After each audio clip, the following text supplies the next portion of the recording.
بسم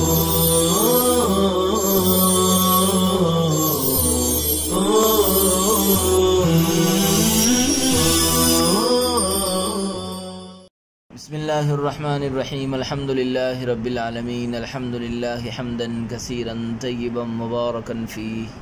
سبحانک لا علم لنا الا ما علمتنا انک انت العلیم الحکیم وصلی اللہ وسلم علی نبینا محمد وعلى آلہ واصحابہ وبارک وسلم تسلیما کثیرا کثیرا. بسم اللہ الرحمن الرحیم. ثم انہم اختلفوا فیما بینہم ان سبب القضاء هو الذي كان سببا للأداء ام لا بد له من سبب على حدة فبينه المصنف بقوله القضاء يجب بما يجب به الأداء عند المحققين خلافا للبعض. پھر اصحاب اصول نے اس بارے میں اختلاف کیا ہے کہ قضا کا سبب وہی ہے جو ادا کا سبب ہے یا قضا کے لیے مستقل سبب کا ہونا ضروری ہے. چنانچہ مصنف نے اس کو اپنے قول سے اس طرح بیان فرمایا ہے کہ محققین کے نزدیک قضا اسی سبب سے واجب ہوتی ہے جس سبب سے ادا واجب ہوتی ہے، برخلاف بعض علماء کے.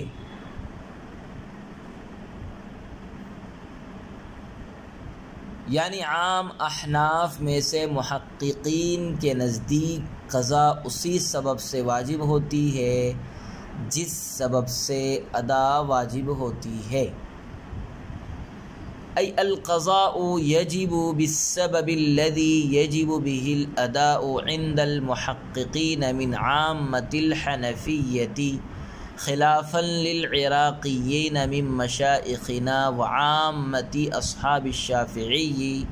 فإنهم يقولون لا بد للقضاء من سبب جديد سوى سبب الاداء والمراد بهذا السبب النص الموجب للاداء لا السبب المعروف اعنی الوقت.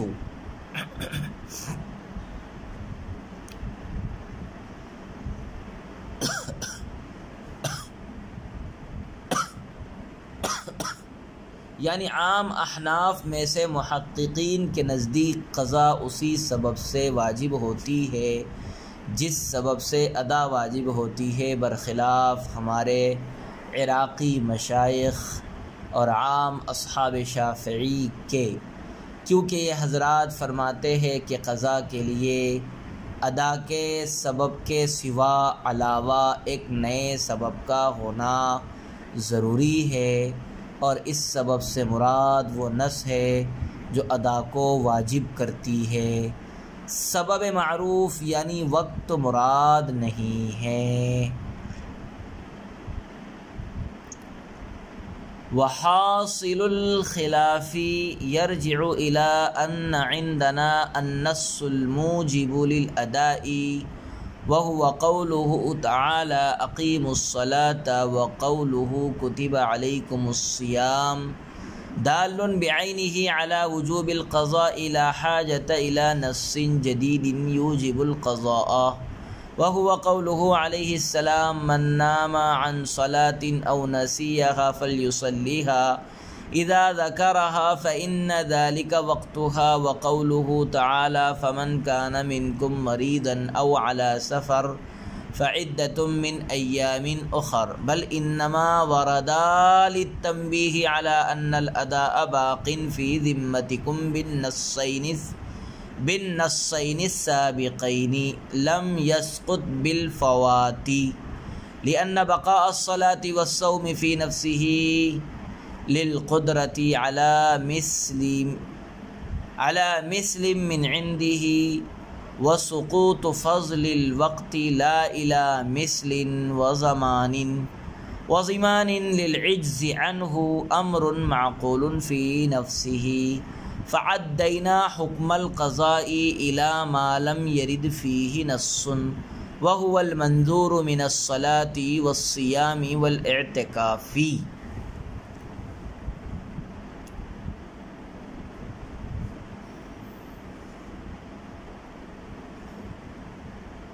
اور اس سبب سے مراد وہ نس ہے جو ادا کو واجب کرتی ہے، سبب معروف یعنی وقت مراد نہیں ہے۔ اور اختلاف مذکور کا حاصل اس بات کی طرف لوٹے گا کہ ہمارے نزدیک جو نس موجب ادا ہے وہ باری تعالیٰ کا قول اقیموا الصلاۃ اور باری تعالیٰ کا قول کتب علیکم الصیام بعینہ، وہی نس وجوب قضا پر دال ہے۔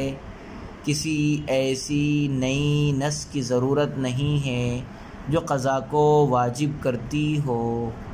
اور وہ حضور صلی اللہ علیہ وسلم کا قول من نام عن صلاۃ او نسیھا فلیصلیھا اذا ذکرھا فإن ذلک وقتھا، اور باری تعالیٰ کا قول فمن کان منکم مریضا او علی سفر فعدۃ من ایام اخر ہیں۔ بلکہ یہ دونوں نصوص اس بات پر تنبیہ کے لیے وارد ہوئی ہے کہ ادا تمہارے ذمے سابقہ دونوں نصوص کی وجہ سے باقی ہے، فوت ہونے کی وجہ سے ذمے سے ساقط نہیں ہوئی ہے، اس لیے کہ نماز اور روزے کی فی نفسہ بقا مامور کے پاس سے مثل پر قدرت رکھنے کی وجہ سے ہے، اور وقت کی فضیلت کا مثل اور زمان کے بغیر ساقط ہونا اس سے عاجز ہونے کی وجہ سے ہے۔ عاجز ہونے کی وجہ سے ایسا امر ہے جو فی نفسہ معقول ہے، لہذا ہم نے قضا کے حکم کو اس چیز کی طرف متعدی کر دیا ہے جس میں کوئی نص وارد نہیں ہوئی ہے، مثلا نظر کی نماز، نظر کا روزہ، نظر کا اعتکاف۔ اور امام شافعی کے نزدیک قضا کے لیے ادا کی نص کے سوا ایک ایسی جدید نص کا ہونا ضروری ہے جو قضا کو واجب کرتی ہو۔ وعند الشافعی رحمہ اللہ تعالی لا بد للقضاء من نص جدید موجب له سوى نص الاداء فقضاء الصلاة والصوم عنده لا بد ان يكون بقوله عليه السلام من نام عن صلاة او نسيها فليصليها اذا ذكرها فان ذلك وقتها، وقوله تعالى فمن كان منكم مريضا او على سفر فعدة من ايام اخر، وما لم يرد النص فيه انما يسقط القضاء بسبب التفويت الذي يقوم مقام نص القضاء، فلا تظهر ثمرة الخلاف بيننا وبينه إلا في الفوات، فعندنا يجب القضاء في الفوات وعنده لا، وقيل الفوات أيضا قائم مقام النص كالتفويت، ولا تظهر ثمرة الخلاف إلا في التخريج، فعندنا يجب في الكل بالنص السابق وعنده يجب بالنص الجديد او بالفوات والتفويت، وقضاء الحضر في السفر 4 ركعات، وقضاء السفر في الحضر 2 وقضاء الجهر في النهار جهرا، وقضاء السر في الليل سرا يؤيد ما ذكرنا، وقضاء الصحيح صلاة المريض بعنوان الصحة، وقضاء المريض صلاة الصحة بعنوان المرض يؤيد ما ذكرنا۔ اور امام شافعی رحمہ اللہ تعالی کے نزدیک امام شافعی رحمۃ اللہ علیہ کے نزدیک قضا کے لیے ادا کی نص کے سوا ایک ایسی جدید نص کا ہونا ضروری ہے جو قضا کو واجب کرتی ہو۔ بس امام شافعی رحمہ اللہ تعالی کے نزدیک ضروری ہے کہ نماز اور روزے کی قضا حضور صلی اللہ علیہ وسلم کے قول من نام عن صلاة او نسیھا فلیصلیھا اذا ذکرھا فإن ذلک وقتھا، اور باری تعالیٰ کے قول فمن کان منکم مریضا او علی سفر فعدۃ من ایام اخر کے سبب سے ہو۔ اور جس چیز میں نص وارد نہیں ہوئی ہے اس میں قضا اس تفویض کے سبب سے ثابت ہے جو نص قضا کے قائم مقام ہیں، چنانچہ ہمارے اور ان کے درمیان اختلاف کا ثمرہ صرف فوات کی صورت میں ظاہر ہوگا۔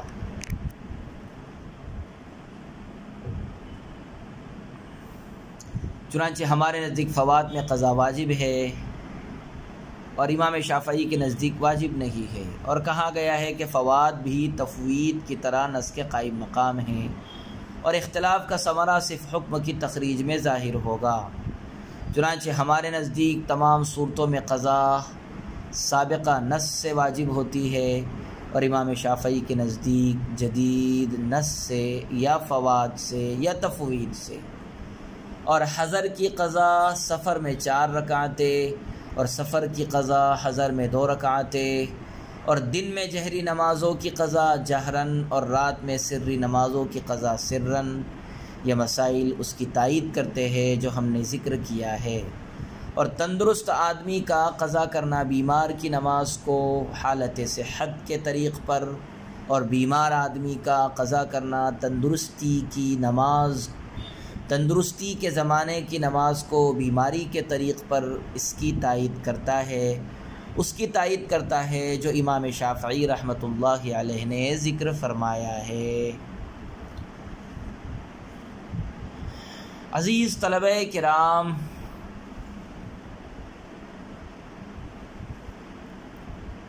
علماء اصول کا اس بارے میں اختلاف ہے کہ آیا قضا کا سبب وہی ہے جو ادا کا سبب ہے، یا قضا کے لیے کسی نئے سبب کا ہونا ضروری ہے۔ علماء اصول کا اس بارے میں اختلاف ہے کہ آیا قضا کا سبب وہی ہے جو ادا کا سبب ہے، یا قضا کے لیے کسی نئے سبب کا ہونا ضروری ہے۔ اس بارے میں علماء احناف میں سے محققین کا اور حنابلہ اور بعض شوافع کا مذہب یہ ہے کہ قضا کے واجب ہونے کا سبب وہی ہے جو ادا کے واجب ہونے کا سبب ہے۔ قضا کے واجب ہونے کا سبب وہی ہے جو ادا کے واجب ہونے کا سبب ہے۔ اور علماء احناف میں سے مشائخ عراق، عام اصحاب شافعی اور معتزلہ کا مذہب یہ ہے کہ قضا کے لیے ادا کے سبب کے علاوہ ایک نئے سبب کا ہونا ضروری ہے۔ صاحب نور الانوار کہتے ہیں کہ یہاں سبب سے مراد وقت نہیں ہے، بلکہ سبب سے مراد وہ نص ہے جو ادا کو واجب کرتی ہے، اس لیے کہ وقت وجوب ادا کا سبب نہیں ہوتا بلکہ نفس وجوب کا سبب ہوتا ہے۔ اختلاف کا حاصل یہ ہے کہ ہمارے نزدیک جو نص ادا کو واجب کرتی ہے بعینہ وہی نص قضا کو واجب کرتی ہے۔ قضا واجب کرنے کے لیے کسی نص جدید کی ضرورت نہیں ہے۔ مثلا اقیم الصلاۃ آیت جس طرح ادائے صلاۃ کو واجب کرتی ہے بعینہ، اسی طرح قضائے صلاۃ کو بھی واجب کرتی ہے۔ قضائے صلاۃ کو واجب کرنے کے لیے کسی نئی نص کی ضرورت نہیں ہے ہمارے نزدیک۔ اور جس طرح کتب علیکم الصیام آیت ادائے صوم کو واجب کرتی ہے بعینہ، اسی طرح قضائے صوم کو بھی واجب کرتی ہے۔ قضائے صوم کو واجب کرنے کے لیے کسی مستقل نئی نص کی ضرورت نہیں ہے، لیکن شوافع کے نزدیک قضا واجب کرنے کے لیے مستقل نئی نص کا ہونا ضروری ہے۔ ایک نص ادا اور قضا دونوں کے لیے کافی نہ ہوگی، چنانچہ ان حضرات کے نزدیک ادائے صلاۃ کو اقیم الصلاۃ سے واجب کیا گیا ہے، اور قضائے صلاۃ کو رسول اللہ صلی اللہ علیہ وسلم کی حدیث سے واجب کیا گیا ہے۔ حدیث کا مفہوم یہ ہے کہ جو شخص نماز کے وقت میں سو گیا اور نماز ادا نہ کر سکا یا نماز کو بھول گیا تو جس وقت اس کو نماز یاد آئے اس وقت پڑھ لے، یہی اس کی نماز کا وقت ہے۔ اسی طرح روزے کے لیے موجب للادا کتب علیکم الصیام ہے، اور موجب للقضاء فمن کان منکم مریضا او علی سفر فعدۃ من ایام اخر ہے، یعنی رمضان کے مہینے میں اگر کوئی شخص بیمار ہو گیا یا سفر میں رہا اور روزے نہیں رکھ سکا تو دوسرے ایام میں اتنے ہی روزے رکھے گا۔ وصلی اللہ وسلم علی نبینا محمد وعلی آلہ واصحابہ وبارک وسلم تسلیما کثیرا کثیرا۔